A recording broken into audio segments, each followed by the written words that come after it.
আপনাদের স্বাগত জানাচ্ছি। আবার একটা রেসিপি আপনাদের মাঝখানে শেয়ার করতে চলেছি। সেটা হচ্ছে খাসির চর্বি রান্না। তাহলে চলুন দেখে নেওয়া যাক আজকের রেসিপি। ওভেনে আমি কড়াই বসিয়ে কিছুটা দিয়ে দিয়েছি তেল।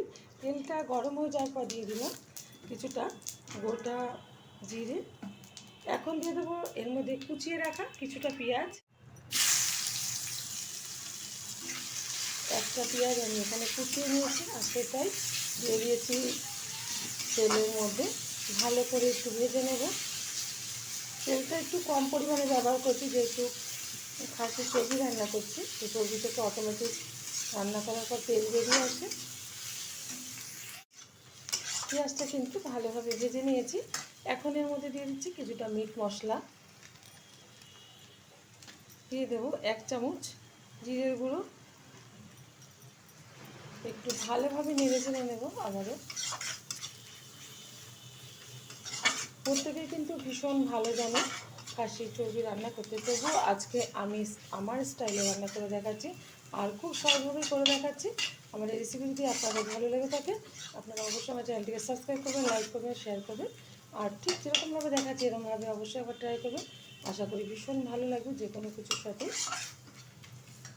দিয়ে দিচ্ছি 1 চামচ লঙ্কার গুঁড়ো, দিয়ে দেব 1 চামচ হলুদ গুঁড়ো, দিয়ে দিচ্ছি পরিমাণ মতো লবণ। যেহেতু খাসি চর্বিটা কিন্তু অল্প পরিমাণে আছে, তো সেই বুঝে কিন্তু আমি সব মশলাগুলো সেরকমভাবেই ব্যবহার করছি। আপনারা আপনাদের পরিমাণ বুঝে ব্যবহার করবেন।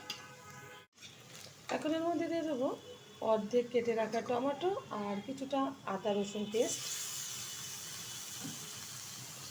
আবারও একটু কষিয়ে নেব।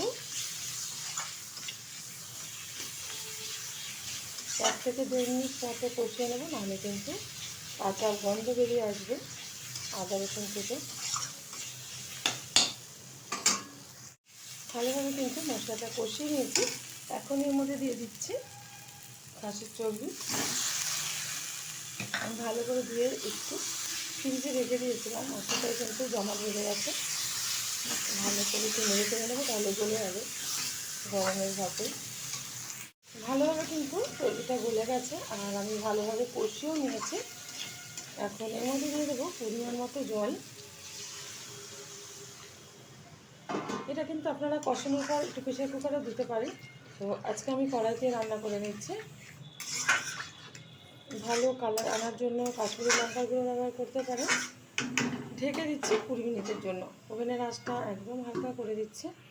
ঢাকনাটা তুলে দিচ্ছি।